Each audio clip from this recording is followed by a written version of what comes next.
Assalamualaikum. Hope so that you are all doing well. Welcome to the channel. आज हम chapter number 3 का lecture number 3 start करेंगे जो कि है हिस्ट्री ऑफ क्लासिफिकेशन।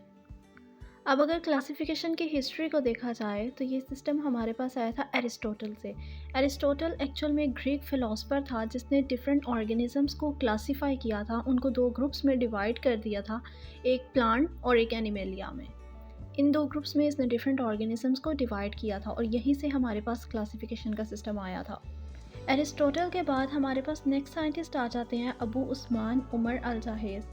इन्होंने अपनी एक बुक लिखी थी 1700 में जिसमें इन्होंने ऑलमोस्ट 350 डिफरेंट स्पीशीज़ की इन्होंने करैक्टरिस्टिक्स उस बुक में लिखी थी और इन्होंने सबसे ज़्यादा वर्क किया था आंट्स की लाइफ में। इन्होंने सबसे ज़्यादा चींटियों पर वर्क किया था, उनकी लाइफ के बारे में इन्होंने सबसे ज़्यादा लिखा था, इसको स्टडी किया था।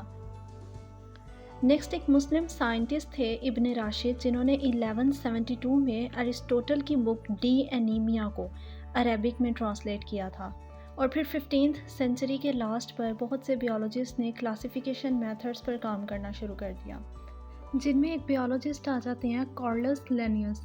इन्होंने नेचर को 3 डिफरेंट किंगडम्स में डिवाइड कर दिया था, मिनरल, वेजिटेबल और एनिमल्स पर। इसी तरह से इन्होंने और भी बहुत से काम किए हुए हैं क्लासिफिकेशन की फील्ड में, जैसा कि इन्होंने स्पीशीज़ को ग्रुप्स में डिवाइड कर दिया था on the basis of physical characteristics. Species को, डिफरेंट ऑर्गेनिजम्स को ग्रुप्स में डिवाइड किया था उनकी फ़िज़िकल करैक्टरिस्टिक्स की बेस पर, उनकी खसूसियात की बेस पर, सिमिलर खसूसियात जो थी उनकी बेस पर। इसी तरह से इन्होंने क्लासिफिकेशन में 5 रैंक्स को भी यूज़ किया था और वो रैंक्स थे वो टैक्सॉन जिसको हमने कल डिस्कस किया था, वो वाले टैक्सॉन थे, वो ग्रुप्स थे class, order, genus, species and variety. ये सब जो थे ये कार्लस लिनियस ने ही इंट्रोड्यूस करवाए थे, इन्होंने ही इसको क्लासिफिकेशन में ऐड किया था। नेक्स्ट अब हमारे पास आ जाते हैं एंड्रियो। एंड्रियो 1519 में पैदा हुए थे और 1603 में इनकी डेथ हो गई थी। ये एक फिजिशियन भी थे, फिलोसफर भी थे और एक बोटैनिस्ट भी थे। इन्होंने क्लासिफिकेशन में जो वर्क किया था वो ये था कि इन्होंने प्लांट्स को डिफरेंट 15 ग्रुप्स में डिवाइड कर दिया था और उन डिफरेंट 15 ग्रुप्स को इन्होंने जेनेरा का नाम दिया। नेक्स्ट वन इज़ जॉन रे। ये क्रिश्चियन इंग्लिश नेचुरलिस्ट थे। 1627 में ये पैदा हुए और 1705 में इनकी डेथ हो गई। इन्होंने बहुत से इंपॉर्टेंट वर्क जो थे उनको पब्लिश करवाया था प्लांट की क्लासिफिकेशन पर। ऑगस्टस रेविनस एक जर्मन फिजिशियन थे और एक फ़िलोसफर भी थे। इन्होंने बहुत सा वर्क किया था क्लासिफिकेशन ऑफ प्लांट्स पर। इन्होंने एक टैक्सॉन इंट्रोड्यूस करवाया था जो कि था ऑर्डर। ये 1652 में पैदा हुए थे और 1723 में इनकी डेथ हो गई थी। टॉनी फॉर्ड एक फ्रेंच बोटैनिस्ट थे। इनका पूरा नाम जोसेफ पिटॉन डी टॉनी फॉर्ड था। ये 1656 में पैदा हुए और 1708 में इनकी डेथ हो गई। इन्होंने क्लासिफिकेशन में टैक्सा 2 इंट्रोड्यूस करवाए थे जो कि थे क्लास और स्पीशीज़। अब अगर हम क्लासिफिकेशन के सिस्टम की बात करें तो फर्स्ट ऑफ ऑल जो अर्लियर क्लासिफिकेशन सिस्टम था, जो बहुत पहले का क्लासिफिकेशन सिस्टम था, तो उसके अकॉर्डिंग ऑर्गेनिजम्स को 2 किंगडम क्लासिफिकेशन सिस्टम में डिवाइड किया गया था। उनके 2 किंगडम्स बनाकर उनको डिवाइड कर दिया गया था, मगर वो रिजेक्ट हो गया। फिर उसके बाद थर्ड आया, 3 किंगडम क्लासिफिकेशन आया, वो भी रिजेक्ट हो गया और फिर लास्ट पर जो अब एडवांस क्लासिफिकेशन सिस्टम चल रहा है वो 5 किंगडम क्लासिफिकेशन है। अब हम जितने भी सिस्टम ऑफ क्लासिफिकेशन अभी तक आए हैं, 2 kingdom classification system, 3 kingdom classification and 5 kingdom classification, इनके ड्रॉबैक्स को पढ़ेंगे और इनकी रिजेक्शंस की वजह को पढ़ेंगे और देखेंगे कि इनमें क्या था। सबसे पहले जो अर्लीस्ट क्लासिफिकेशन सिस्टम था वो था 2 किंगडम क्लासिफिकेशन सिस्टम। सबसे पुराना ये क्लासिफिकेशन का सिस्टम है जिसके अकॉर्डिंग ऑर्गेनिज्म को 2 किंगडम में डिवाइड कर दिया गया था, एक प्लांटी और एक एनिमेलिया। इन 2 किंगडम्स में ऑर्गेनिजम्स को प्लेस कर दिया गया था, उनको डिवाइड कर दिया गया था। इस किंगडम के अकॉर्डिंग वो सब ऑर्गेनिजम्स जो कि अपना फूड खुद प्रिपेयर कर सकते थे इनऑर्गेनिक मटेरियल से, मतलब कि अपने इन्वायरमेंट से अपने फूड को खुद गेन कर सकते थे, खुद अपना फूड बना सकते थे और एनर्जी स्टोर कर सकते थे, वो ऑर्गेनिजम्स जिनको हम ऑटोट्रॉफ अब कहते हैं। ऑटोट्रॉफ वो होते हैं जो अपना फूड खुद बना सकते हैं, जिनमें प्लांट्स आ जाते हैं। इन सबको किंगडम प्लांटी में रखा गया और इनमें मोस्टली जो है वो प्लांट्स आ जाते हैं, क्योंकि ऑटोट्रॉफ प्लांट्स को ही हम कहते हैं। प्लांट्स वो वाले प्लांट्स जो अपना फूड खुद बनाते हैं। 2 किंगडम क्लासिफिकेशन में सेकेंड वन जो था वो था किंगडम एनिमेलिया। इसमें हेट्रोट्रॉफ को रखा गया। हेट्रोट्रॉफ में उन ऑर्गेनिजम्स को रखा गया जो कि ऑटोट्रॉफ पर डिपेंड करते हैं, जो वो ऑर्गेनिजम्स या वो एनिमल्स जो कि दूसरे जानवरों पर डिपेंड करते थे, दूसरे प्लांट्स पर डिपेंड करते थे, जो दूसरों से फूड को गेन करते थे। उन एनिमल्स को किंगडम एनिमेलिया में रखा गया। अब टू किंगडम क्लासिफिकेशन में जो ऑर्गेनिजम्स की डिवीज़न हुई हुई थी उस पर बहुत से साइंटिस्ट ने इतराज़ किया, उसको रिजेक्ट कर दिया गया। और इसकी रिजेक्शन की वजह क्या थी, साइंटिस्ट जो थे उन्होंने इसको क्यों अप्रूव नहीं किया। सबसे पहली जो वजह थी वो ये थी कि बैक्टीरिया, फंजाई और एल्गी को किंगडम प्लांटी में रखा गया, जबकि उनमें एनिमल लाइक कैरेक्टरिस्टिक्स भी पाई जाती थी। वो दूसरों से भी फूड गेट करते हैं, उनकी कुछ स्पीशीज़ ऐसी हैं, मगर फिर भी उनको किंगडम प्लांटी में रखा गया। एक तो ये चीज़ गलत थी, और दूसरी जिस वजह से इनको रिजेक्ट कर दिया गया वो ये थी कि बहुत से साइंटिस्ट जो थे वो इस बात पर एग्री नहीं थे।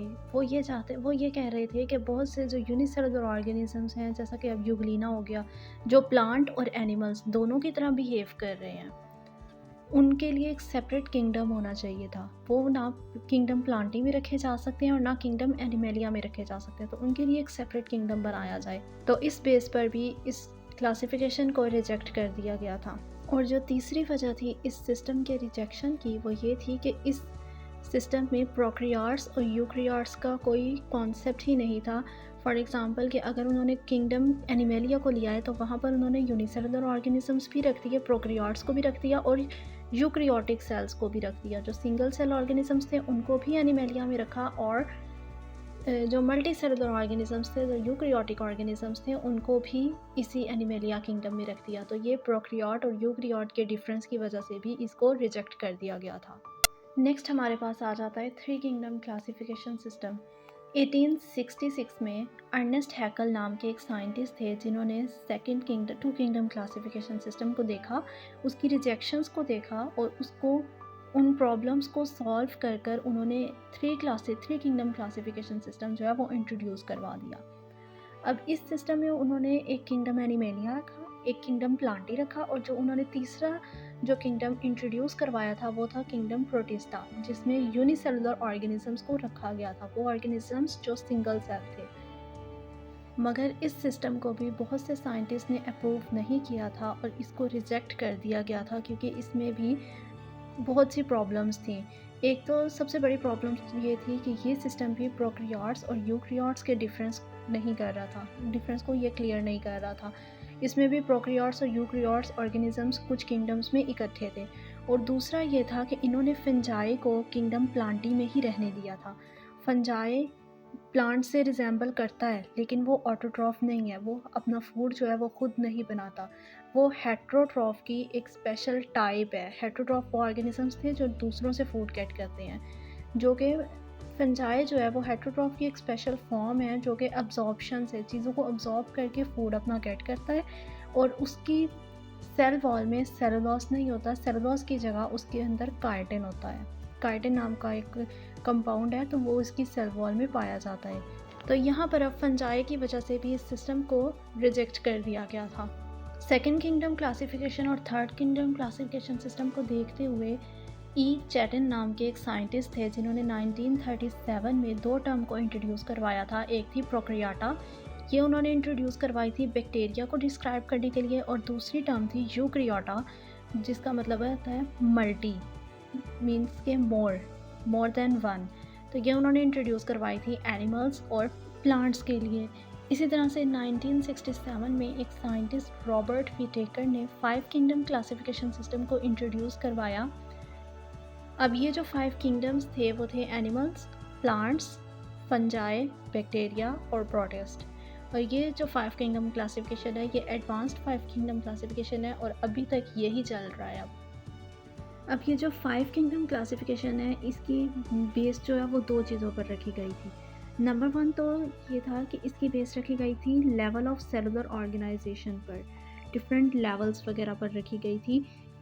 जैसा कि प्रोकैरियोट्स हो गया, प्रोकैरियोट सिंगल सेल, उसके बाद यूनिसेलुलर यूकैरियोट्स आ गया, उसके बाद मल्टी सेलुलर यूकैरियोट्स आ गया। सेलुलर ऑर्गेनाइजेशन पर इसकी रखी गई थी कि छोटे से बड़े की तरफ जा रहा है।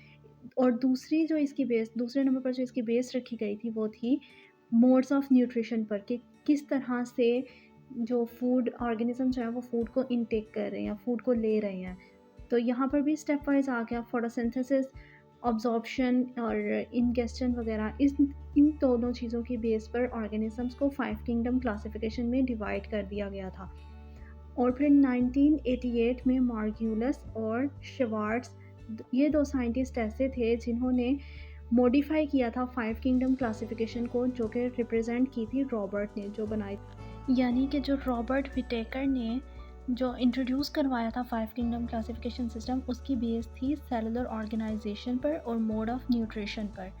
मगर जब मार्क्यूलस और श्वार्ट्ज़ ने इनको मॉडिफ़ाई करवाया, तो मॉडिफ़िकेशन के बाद उन्होंने एक और चीज़ इसके अंदर ऐड कर दी, जो कि थी जेनेटिक्स। उन्होंने जेनेटिक्स की बेस पर भी इसको आगे से क्लासिफ़ाई किया ऑर्गेनिज़म्स को।